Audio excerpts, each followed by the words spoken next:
Hey guys, and welcome back to another YouTube video. I know it's been a little bit of time since the last time I put something out. And today I'm going to be switching gears a little bit. I'll put out a separate video talking about the transition I'm in, the transition my agency's in. But today's video, nonetheless, you're going to get a ton of value out of focusing on the e-commerce space and going a little bit more in detail into some of the things that you can do within it. Now, I understand that today's video is going to be in-depth for some of you and not super in-depth or very beginner level stuff for some of you. I understand that my audience is both people aspiring to learn in the advertising and marketing space, as well as some agency owners, as well as some business owners in the e-commerce space, etc. So I know that I'm going to get a full scope of people here. Now, whether you're an agency owner, an aspiring student, or even a someone who has their own e-commerce brand, business, etc. This video will still be super valuable to you. I will still cover or at least touch on some higher level stuff. So regardless of where you're at, this video will be extremely valuable. So whether you know me or not, my name is Chris, owner and founder of CSR Media, an agency that focuses on a number of different things on the online marketing space. But today's video, I'm going to be focusing on e-commerce clients, and that's one of the areas that we manage and do really well at. So in today's video, I'm going to be talking about lists, custom audiences, lookalike audiences, and really understanding all the things that you can do within the back end and making sure that you're targeting the right people. So first things first, in the back end of the Facebook platform, there is a section called the Asset Library, and this is where you can create different audiences of people. Now, what are custom audiences? Well, essentially what it allows you to do is create different audiences or different groups of people based on different actions that people have taken. Now, the difference between this and targeting people, right? Let's say you know how to do a standard Facebook ad here, and you know that if you go into whether it's whatever campaign it is, right, you can target people, right? So you can go down to interest here, detailed targeting, and type in yoga, right? And now we are targeting people that are interested in yoga. Well, that's awesome. That's great. That's one way to do targeting. But in that specific space, that's going to be to a cold audience, right? People that haven't seen you before, or you're targeting people that haven't necessarily seen you before, right? So that's a cold audience. You could have a big brand, and maybe people in this audience would already know who you are because your brand's so big. But regardless, that's a cold audience. There's going to be a lot of people in there that don't know who you are, right? So that's cold traffic. The alternate option, or just another option that really is going to help you focus on the right people, your warmer audiences, your most likely people that are interested in buying, etc., is going to be in the custom audience space. I'm going to talk about the variety of different custom audiences that you can create, which can be piggybacked off of cold traffic and what you're already doing there. So if we go into the asset library here and we look at creating a custom audience, all you do is go here. Just a little dummy. This is just my ad account, but you can just go to custom audiences, right? And so when you click on custom audiences, you're allowed to create audiences on all these different specifications. And there's depth to each one of them, but I want to lightly touch on them all in this video, and maybe go a little bit in depth on certain topics. So the first one right away that a lot of people will jump out and notice is website traffic, right? So what you can do here is you can include people who have met excuse me, certain criteria on your website, right? So it could be all website visitors, people who have visited specific web pages, visitors by time spent, page view, etc., right?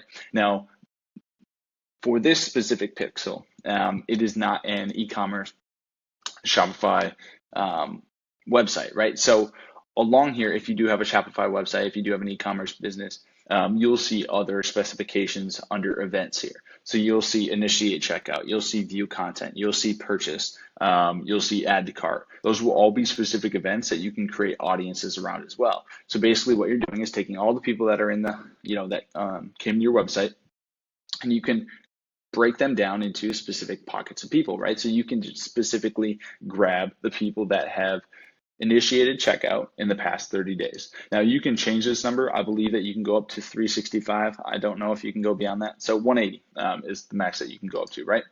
So if you want to do that, you can grab the people in the last 6 months. But what you can also do is exclude people, right? So maybe that obviously this isn't an e-commerce website, but maybe you want to do all the people that have initiated checkout in the past 180 days, but exclude the people that have purchased, right? So now it's specific to people that have not purchased one of your products before. Now, you can run different ads with different captions, with different copy specific to those types of people, right?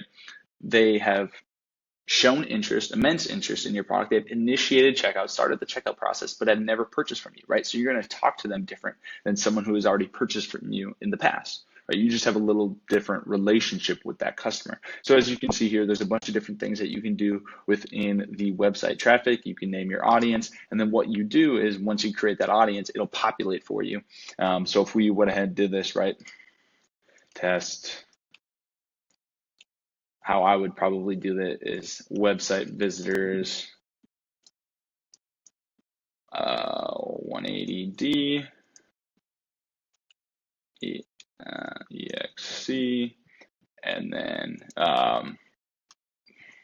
let's see here if I chose this specific. So all website visitors 180 days, and then like let's just say for example that we chose initiate checkout excluding initiate checkout 30D, right? So that's typically how I'd name my audiences, just basically abbreviating all the different things.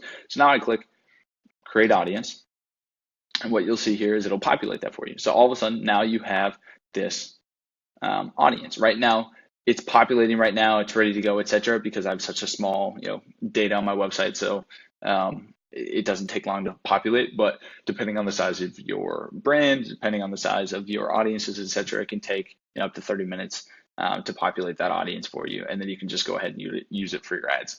Now, another one that you can do here is you can create custom audiences based on your customer list, which is a really, really cool one that's completely underutilized. So if you have this customer list, right, of people that have either engaged, purchased your product from you in the past, sign up for your newsletter, maybe they're your top buyers, spent the most money, etc. What you can do is you can upload your customer list, right? So you can upload it with their customer lifetime value. So you know how much each customer has spent, because you can, create different segments within your customer list of people that have spent the most money, right? So now you're targeting or you're creating audiences of people that have spent the most on your brand. Or you can just upload them that doesn't include their lifetime value, doesn't include how much they've spent. Either way, I'd recommend one that includes lifetime value, just gives your pixel more data. But you can upload that customer list using a CSV file. You can just download that, export that from your website, and you can upload it here and then create that custom audience. Now, in another video, I'll talk about lookalike audiences, and it'll make this section sound even cooler and even more important to you. But for this video, I'm just going to keep it shorter. So that's exactly how you do that. Now, the next one that's really popular, I'm not going to talk about offline activity or app activity just because that's not really our forte. So I'm not going to speak on things that we don't actively utilize. The other one that I love so much is video. So video is really, really popular because of a number of different reasons. So number one, people can really vote with how much they care about your product in two different ways. Number one, being their money, right? What are they willing to give you? And number two, being time. Those are the two most valuable assets that you could argue on the face of the planet. Health maybe up there, but you can't buy back time. You can't get more time. So if someone's willing to give you their time, that's important. And then money, obviously, which drives your business, etc. That's an extremely valuable resource that you can trade for pretty much everything other than time, right? So if they're not giving you their money, but they're giving you their time, that's still a lot of interest. And there's still people that you should, look to further advertise to. So what you can do here is you can retarget people and create audiences based on how much of your content they have viewed, right? So if you put out this video that really explains your brand, etc., it's like a brand video, etc., and someone watches 95% of that, well, they're probably more interested than someone who's watched 3 seconds or 10 seconds, right? So you can create these different audiences based on specific videos, right? So when you choose a piece of choose your specifications. So let's say 50%, you actually go in and you get to select which specific video. So now you understand exactly what topics or what products or what services they are most interested in, so that you can continue to show them contextual ads moving forward. So if someone, like let's say your brand has watches and soaps, for whatever reason you have watches and soaps, right? Well, those things don't really go hand in hand, but it would be very important for you, whether they're similar or not, to understand what people are interested in your soap and when people are interested in your watches, right? Because those are different things. Now, there's a number of different brands that have products that kind of go together, tie together, etc. But still, it's important to understand who's interested in what, so that when you're advertising to them, it's contextual to what they showed most interest in, so that you get the highest relevance score, which might go over your head. That you just get the best ad performance, right? So it's always important to make sure that you select the right videos, that you name it properly, so you know exactly what they're interested in, so that moving forward, you can show them retargeting ads that are specific to their interests, right? But it's really, really cool. Again, this one allows you to go a little bit higher. You can go 365 days, name your audience, etc. And now it's going to populate that audience of people that watch 50% of the video that you so chose. Again, super powerful. It's much more powerful and much more data and much more specification than if you just ran an engagement ad for anyone that engaged with the video or engaged with a piece of content. This is why I love video so much more than photo, because someone can like your photo, engage with your photo, etc. That you ran as an ad, and you need to have a little bit of both. But you don't know how much time they spent on that piece of content. How long did they spend reading your caption, reading your copy, looking at your photo, looking at your graphic, etc. You don't know that, but what you do know is how much they watched of a video, which allows you to get much more specific in your audiences and understanding who is most interested in your brand. That's why I love video so much. It just tells a better story from a marketing perspective, but then it also gives you more data for retargeting purposes. So look to implement more video, just small recommendation. So another thing that you can do that we like is obviously retargeting people based on what they did with your Instagram business profile, right? So I don't have anyone linked up, but what you can do is you can retarget people based on anyone who visited your business profile, right? They actually went to your profile page, or they engaged with an ad or a post, they sent you a message, right? People that direct message you, or people that have saved any post or ad. Now, I think this one's really powerful for anyone that kind of puts out educational type videos. So if like fitness influencers, for example, right? They're always putting out different workouts, different, etc., right? Well, people that save those posts are typically, very interested in your workouts. They're willing to save that post so that they can go back and watch it in the future. That's different than someone just liking your, picture of you in a bikini or you, flexing, etc., right? That's a very different relationship.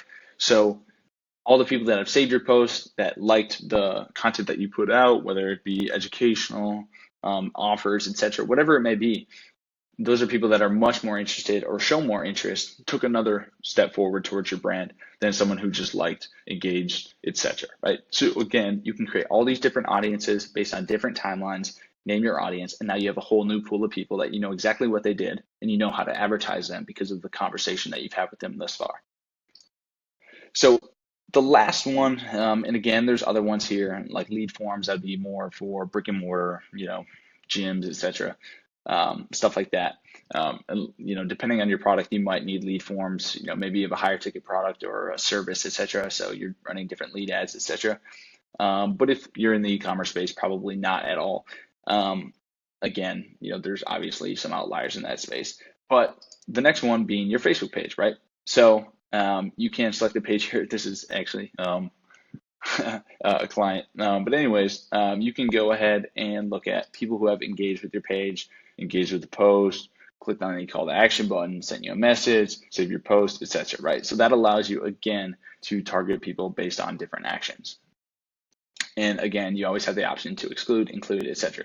So as you can see here, you can create a bunch of different custom audiences on a bunch of different things. Now, it's super important to be actively creating these audiences, testing these different audiences. This is something that's so overlooked. People just run campaigns specific to one interest, and they think that they're going to target the right people, right? I just want to target people that are interested in yoga, and they're just going to run that campaign. If it doesn't work, it doesn't work, right?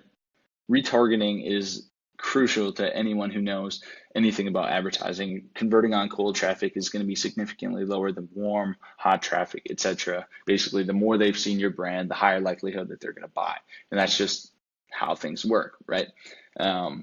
So although detailed targeting is good for cold traffic, etc., what you'll see is over time, you'll create lookalike audiences, which will be a separate video. You'll be able to come up with different cold traffic targeting other than just detailed targeting and targeting different interests. Now, what you'll see a lot of times is people like to create this custom avatar of what their ideal customer looks like, right? His name's Dave. He's 40. He's got 2 kids. He likes yoga. He's an outdoorsy guy, likes to hike, etc. And that's great to have a understanding so that you know when you talk to your cold audience roughly who you're talking to and what their interests are. Now that's important. But what's so cool about creating custom audiences is you don't have to think about that past cold traffic because you understand number one, who they kind of are, but then like you're just retargeting the right person. You don't have to go in and put in all these different interests like, yoga and hiking and all these different specifications. You don't have to do that in your retargeting campaigns. You can just create these different audiences and show your ads to the people that are most interested. You don't have to know exactly who they are, what they're into to show it to the right people. And that's what's so cool about custom audiences. It takes a lot of the work away. It allows you to show your ads, show your brand to the right people, right? And it just makes it a beautiful retargeting process. So I hope this video was valuable to you. I hope you understand what I went over today. I'll go more detail into lookalike audiences, which is just kind of a step further and even more powerful if you ask me. So nonetheless, implement this. Take a look at your custom audiences. Take a look at all the different events that you're collecting data on and start creating different audiences based on specific timelines so that you know moving forward who you're showing your ad to and what specific actions they've taken to your brand. So I appreciate your time. I hope this video was super valuable to you, and I look forward to putting out more content like this in the future.